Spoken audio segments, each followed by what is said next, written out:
el doctor Arturo Iglesias, jefe del Servicio Sismológico Nacional, operado por la Universidad Nacional Autónoma de México, para hablar precisamente de estos sismos. El sismo más reciente ocurrido hace un par de días, el 19 de septiembre a la 1 de la tarde, unas 5 de la tarde, y nos da mucho gusto saludarlo, doctor Arturo Iglesias. Al contrario, muchísimo gusto. Muchas gracias por la invitación. Un gusto. Buenos días. Buenos días, doctor. Preguntarle, cómo se encuentra nuestro país. Sabemos que debemos de estar preparados de forma permanente porque México es un país con actividad sísmica prácticamente todos los días. A partir de lo que ocurrió el pasado 19 de septiembre, ¿qué información nueva se tiene ahí en el Sismológico Nacional? También sabemos que no se pueden predecir los sismos, pero ¿qué nueva información ha surgido a partir de este movimiento que presenciamos hace un par de días en diferentes entidades del país, con epicentro, por supuesto, allá en Michoacán? Sí, bueno, como ustedes saben, fue un sismo de magnitud 7.7. Es un sismo en tamaño muy considerable, grande, no tan grande como el sismo de 1985 de magnitud 8.1. Sin embargo, desde luego es un sismo que, como hemos sabido, causó daños en los estados de Colima, Michoacán, inclusive aparentemente en Jalisco. Este sismo hemos registrado, hemos reportado casi 1000 réplicas hasta ahora, poquito menos de 1000 réplicas. Es una secuencia de réplicas, digamos, en términos generales típica. Hay sismos que presentan muchas réplicas, hay sismos que presentan muy poquitas, pero de manera típica esta sería una distribución más o menos normal. Normal quiero decir típica. Sabemos que fue un sismo que ocurrió en la zona, muy probablemente prácticamente en la misma zona en donde ocurrió un sismo de 1973, el 30 de enero de 1973. Este sismo de 1973 causó también daños importantes en ciudades del estado de Colima. También con respecto de su posición, sabemos que está muy cerca de la zona donde ocurrió el sismo de 1985, el famoso sismo del 19 de septiembre del 85, en una zona adyacente a la zona de ruptura del sismo del 85. Bueno, como usted lo mencionó, sabemos que es un país donde ocurren de manera no tan frecuente, pero de vez en cuando, este tipo de sismos que pueden causar pues mucha alarma y algunos de ellos daños. Así es que, digamos, en la medida de lo posible, pues siempre hay que estar preparado y estar lo más seguro posible, porque pues vivimos en esta tierra de temblores y volcanes, por cierto, también. Así es, pues México es rico en muchos sentidos y aunque no quisiéramos, también ocurren este tipo de fenómenos. Buenos días, doctor, le saluda Buenos días. Erika Ramírez. Mucho gusto. ¿Cuál es la composición del país? Sabemos que hay placas tectónicas debajo de nuestro territorio y que el movimiento de estas pues son lo que liberan estos movimientos telúricos. Bueno, sí, con mucho gusto. México está, digamos, relacionado, está afectado o relacionado con 5 placas tectónicas. La mayor parte del territorio mexicano está asentada en la placa de Norteamérica, es donde nosotros, digamos, estamos. Una pequeña porción de Chiapas está en la placa del Caribe, mientras que la península de California está en una placa llamada la placa del Pacífico. Enfrente de nosotros, en el Pacífico, hacia el oeste y sur, tenemos la placa de Cocos, que subduce, que se mete debajo de la placa de Norteamérica y que causa gran parte de los sismos que afectan al centro de México. Muy seguramente este sismo ocurrió justamente en la interacción entre la placa de Cocos y la placa de Norteamérica. Y luego hay una pequeña placa llamada la placa de Rivera, que se encuentra también debajo del fondo del mar, y que está más bien enfrente de las costas de Jalisco y Nayarit. Esta placa de Rivera también es generadora de sismos muy importantes de subducción y de otros tipos de sismos.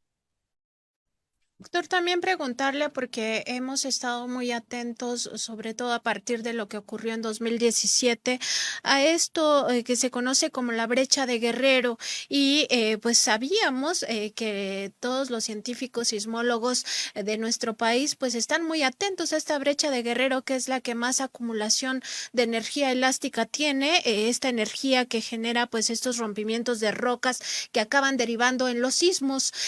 Justamente preguntarle cómo se encuentra la acumulación de energía elástica en esta brecha de Guerrero y si pues seguimos esperando un sismo de importancia a partir de esta brecha en Guerrero. Sí, es una pregunta muy importante y muy interesante por, digamos, la actualidad de las investigaciones con respecto de la brecha de Guerrero. Hoy en día se sabe, se postula que la tasa de acumulación de energía elástica en la zona central de Guerrero, en lo que se conoce la brecha de Guerrero, podría ser mucho menor de lo que se había estimado hace algunos años. Y esa podría ser la razón por la que no ha ocurrido un sismo importante en más de 100 años. Los periodos de retorno típicos en la zona del Pacífico en México pues son de, digamos, entre 50 y 70 años, ¿no? Le mencionaba que el sismo de ayer es en cierta medida una repetición del sismo de 1973, eso quiere decir, pues, 49 años prácticamente. Eh, y em, eh, el hecho de que esta zona central de Guerrero lleve 100 años, pues sorprende mucho que no haya generado un sismo muy relevante en estos últimos 100 años y la razón podría ser que la tasa de acumulación sea menor de lo que suponíamos. Esto no quiere decir que no pueda generar un sismo importante, porque de cualquier modo se sabe que en el pasado, específicamente digamos, entre 1906 y 1911, ocurrieron sismos importantes en la región. Y si eso pasó en el pasado, valga la expresión, pues es muy, muy probable que ocurra en el futuro. Lo que pasa es que, como siempre se dice, pues no sabemos cuándo, ¿no? Así es, doctor. Tenemos aquí un documento que se llama Zona de Subducción Mexicana y su potencial para un mayor sismo en México y vemos que en este documento se habla que si tomamos en cuenta los 225 años de historia sísmica que conocemos para el país, se limitaría o podría haber un sismo de magnitud a 8.6. También vimos que la hipótesis de la Coordinadora Nacional de Protección Civil en este simulacro de 2022 fue de 8.1. Entonces aquí la pregunta es si podría variar en ese rango pues sí, de 8.1 hasta 8.6. La respuesta en corto es sí. Digamos, es un poco más compleja tratarlo de explicar. Desde luego, sismos de 8.1, pues hemos tenido varios en la historia, como usted menciona. Notablemente, 8.1, ¿no? Notablemente el sismo del 19 de septiembre del 85 y el sismo de octubre de 1995 también, que fue un sismo muy importante que no recordamos tanto nosotros aquí en el centro del país, pero que causó muchos problemas justamente en Manzanillo. Fue un sismo de magnitud 8 también. Y en 1932 ocurrió también en las costas de Jalisco y Colima un sismo de magnitud 8.2. Ese fue el sismo de mayor magnitud del siglo pasado. A veces pensamos que fue el del 85, no, fue el de 1932. De tal manera que esta zona de subducción tiene sin duda la capacidad, el potencial de generar sismos de magnitud entre 8 y 8.2, ¿no? El escenario de 8.6 es un escenario más complicado de explicar porque no tenemos registro instrumental de un sismo de tal magnitud. Sin embargo, se ha estimado que a finales del siglo XVIII, en 1787, si no me equivoco, ocurrió un sismo que provocó un tsunami muy, muy importante en las costas de Oaxaca y Guerrero también. Y dada, digamos, el tamaño de los reportes del tsunami que generó, se estima que pudo haber tenido una magnitud de hasta 8.6, con una incertidumbre muy grande, ¿no? Pudo haber sido mucho más chico, ¿no? Pero pudo haber sido de hasta 8.6. Esa es, digamos, la razón para pensar que efectivamente haya varios escenarios entre pues, magnitudes 7, que también ocurren relativamente frecuente, como el año pasado, ¿no? En Acapulco, hasta magnitudes pues muy, muy grandes de 8.6, que tiene, por cierto, periodos de retorno mucho más largos, ¿no? Es decir, podría haber sismos que tienen periodos de retorno entre 50 y 70 años, como le menciono, y además sismos que tienen periodos de retorno mucho más largos que pueden ser sí más grandes en magnitud. Doctor, ¿por qué es importante para los científicos y también para la ciudadanía tener en cuenta pues estos escenarios potencialmente catastróficos, escenarios por supuesto de la naturaleza, sobre todo si tomamos en cuenta pues experiencias de otros lugares, de otras latitudes, como esto que pasó en Sumatra el 26 de diciembre de 2004, con un sismo de magnitud 9.3 y además una duración de entre 8 y 10 minutos, y también lo que ocurrió en Japón más recientemente en 2011, 11 de marzo de 2011, con un sismo de magnitud 9 y duración de 6 minutos. ¿Por qué en México tenemos que tener estos escenarios en cuenta? Bueno, una de las razones principales es justamente que está este escenario anterior en el sismo de 1787 y, digamos, hay evidencia de que han ocurrido tsunamis también en la costa del Pacífico y pues es fundamental, digamos, tener que cada vez con más determinación, digamos, medidas de protección civil que recuerden a las personas que eso es algo que puede ocurrir. Los tsunamis, a diferencia de los sismos, suelen tener permiten tener tiempos de alerta mucho más grandes que los sismos, ¿no? En el caso de la Ciudad de México, el tiempo de alerta, el tiempo de ventaja que se llama, pues es de alrededor de 1 minuto, ¿no? O menos o un poquito más quizá. En el caso de los tsunamis, si todo funcionara muy bien y si digamos, se emitiera una alerta temprana, adecuada, etcétera, pues a lo mejor se tendrían algunos minutos de tiempo de alerta y eso sí que salvaría muchas vidas. Digamos, algo muy importante que me parece, no solo para las personas que viven en la costa, sino también para los que a veces tenemos la oportunidad de visitarlos como turistas o de trabajo, es que si uno está en una playa del Pacífico en México, por ejemplo, y siente un temblor intenso, pues lo más seguro es buscar un lugar, digamos, con una superficie, con una altura con respecto del nivel del mar adecuada, ¿no? 10, 20 metros con respecto del nivel del mar, y pues ahí estaremos más seguros que si estamos al lado de la playa, ¿no? Y eso sí que puede salvar vidas, ¿no?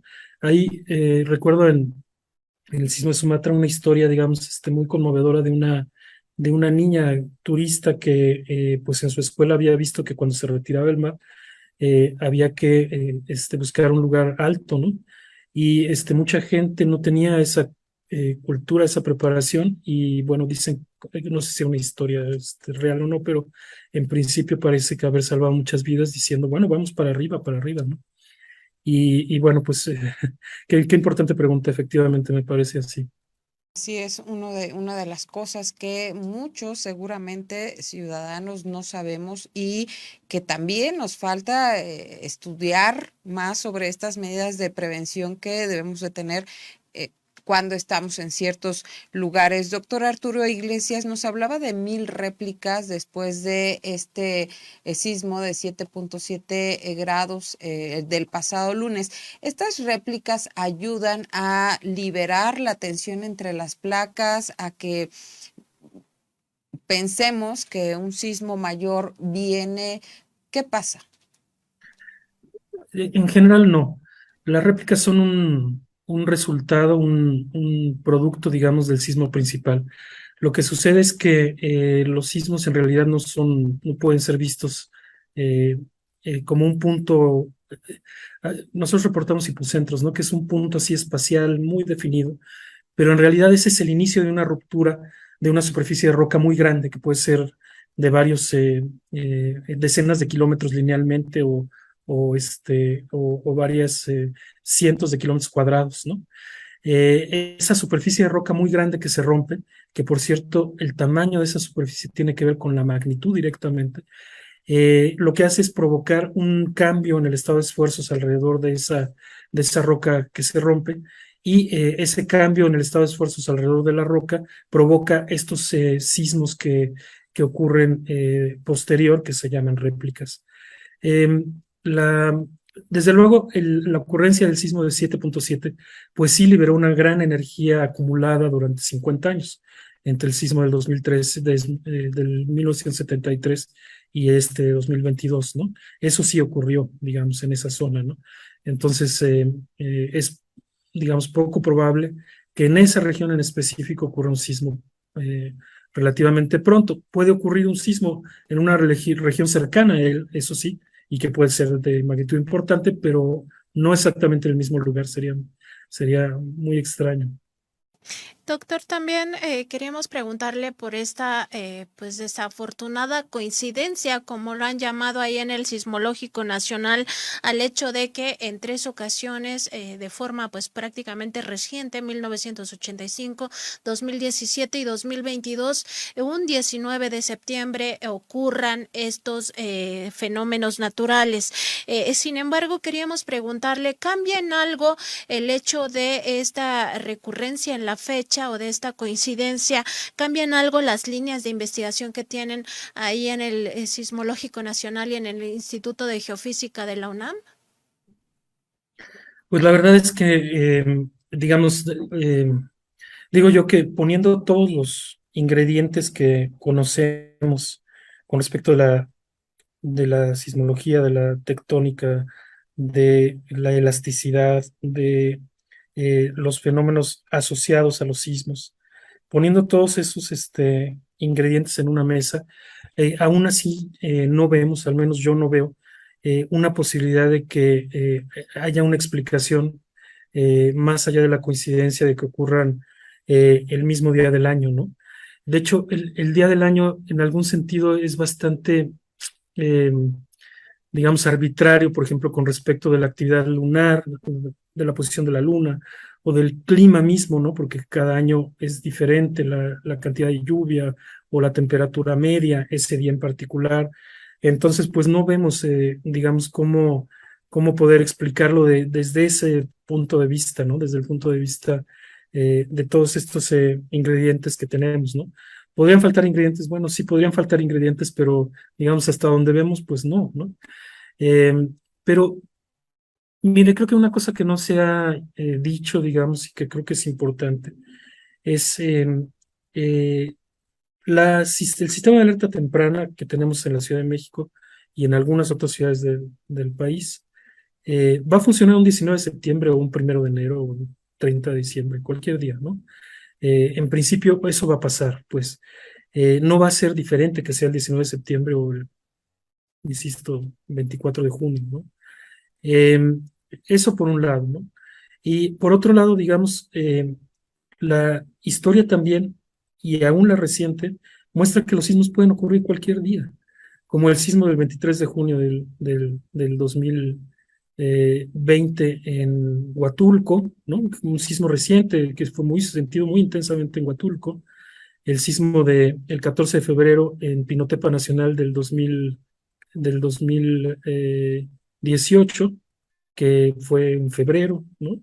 Y el sismo que tiró el Ángel fue en julio, y el sismo que tiró el Ibero fue en marzo, y el sismo de Acambay fue en noviembre, y pues una larga historia de temblores que no han ocurrido ni en septiembre, ni mucho menos el 19 de septiembre. Entonces, uno, digamos, puede pensar lo que uno quiera, pues uno es libre de ello, pero lo que es importante es decir, bueno, si tú piensas que solo los 19 de septiembre tiembla, eso sí que no es cierto. Bien, doctor, sabemos justamente que el Servicio Sismológico Nacional está haciendo estudios específicos para pues tener más precisión de lo que pasa en torno a los movimientos que tiene la Tierra y sobre todo en nuestro país. Tenemos que son dos líneas, al menos los que se están llevando, y una es la de paleosismología. Sí, paleosismología es yo creo que uno de los, curiosamente, nichos de oportunidad para estudiar de manera más intensa, más importante. Es una herramienta muy útil, muy complicada digamos, de trabajar con certeza suficiente, ¿no? Pero sí es una línea muy importante porque permite estudiar sismos que han ocurrido no solo en la parte histórica, ¿no? Sino prehistórica en términos de la presencia del hombre, por ejemplo, en este territorio, en América, ¿no? Sino mucho más atrás, ¿no? Y eso entonces permite conocer, por ejemplo, sismos que han ocurrido pues hace muchos cientos de años o miles de años, ¿no? Y permite entonces entender mejor, por ejemplo, la ocurrencia de tsunamis o la ocurrencia de fenómenos como algo que se llama liquefacción, que da una idea de las intensidades que pudo haber generado un sismo. Entonces, sí, es una herramienta muy interesante, eh, eh, una llave al pasado que da información muy útil para el presente. Y creo que sí que es un aspecto que tenemos que insistir más, pues. Doctor, también me gustaría preguntarle ahora que pues se está estimando que existe menos energía elástica en esta brecha de Guerrero, con lo que nos decía hace un rato, pues ¿qué zonas causan más alerta para el Servicio Sismológico Nacional y el Instituto de Geofísica? ¿Dónde están poniendo más alerta o pues que tenga alguna actividad mucho mayor que esta brecha de Guerrero? Pues no, nada en particular, ¿no? Digamos, o sea, creo que es importante continuar el monitoreo continuo, aumentar el número de estaciones, etcétera, pues en gran parte del país y notablemente en la costa del Pacífico, ¿no? Digamos, la costa chica del estado de Guerrero, es decir, entre Acapulco y Pinotepa Nacional hacia Oaxaca, ¿no? Es una zona que también tiene potencial de generación de sismos. No es una especulación. En 1957 ocurrió ahí el sismo que tiró el Ángel de la Independencia, entre otros daños en la Ciudad de México. En el 62 hubo otro par de sismos importantes. En el 95 hubo otro sismo en Copala, ahí en esa misma región. De tal manera que es una región también importante, ¿no? Pero, pues, por ejemplo, el sismo de 1985 ocurrió hace, pues, 37 años, ¿no? Y bueno, pues ahí, digamos, desde la ocurrencia de ese sismo, pues también se ha empezado a acumular energía. Entonces, pues la verdad es que desde aquí, lo que hacemos todos los días, registrar una gran cantidad de sismos que son pequeños, la mayor parte no sentidos. Reportamos en promedio unos 70 al día. Y esos sismos, digamos, pues van mostrando en diferentes aspectos de la sismicidad, de la sismotectónica. Y bueno, pues de vez en cuando, cada ciertos años, ocurre uno de estos que ocurrió como el de ayer, que es un sismo que es pues un evento extraordinario. Y que además pues cambia mucho la dinámica de aquí, porque entonces en lugar de reportar 70 al día, pues reportamos a lo mejor eh, eh, cerca de 200 o a veces 300, 400 en un día, ¿no? Entonces, ese es más o menos el panorama, pues. Yo diría que de cualquier modo hay que poner atención en toda la costa del Pacífico, ¿no? Y justo para llevar a cabo todos estos estudios y análisis, pues ustedes, tengo entendido, se apoyan de el uso de alta tecnología GPS. Sí, también es cierto, es muy cierto. Las estaciones del Servicio Sismológico Nacional, las que forman digamos, la columna vertebral de la instrumentación, porque tenemos otras redes, pero estas estaciones, digamos, de primer orden, están coequipadas con varios sensores, con 3 sensores específicamente, un sensor de aceleración, uno de velocidad y un GPS de muy alta precisión. Y digamos, eso ha permitido pues llevar a cabo investigaciones pues casi únicas en el mundo, digamos, y por ejemplo conocer esto que les mencionaba de la brecha sísmica y de otros aspectos en varias partes del país. Entonces, además de ello, digamos, también ha habido experimentos muy importantes con financiamiento nacional e internacional, como recientemente con la Agencia de Cooperación Internacional de Japón, en donde desplegaron sismógrafos de fondo de mar y GPS acústicos que están también en el mar. Y pues con todo eso, bueno, pues se logra hacer investigaciones realmente notables, digamos, que en el futuro permitirán tener mucha más certeza del fenómeno y de cómo eh, lograr una mejor prevención y atención, ¿no? Doctor, siempre que ocurren también estos sismos, pues uno no deja de preguntarse y también desde su ignorancia, pues porque no somos científicos como ustedes sí lo son ahí en el Sismológico Nacional y en el Instituto de Geofísica.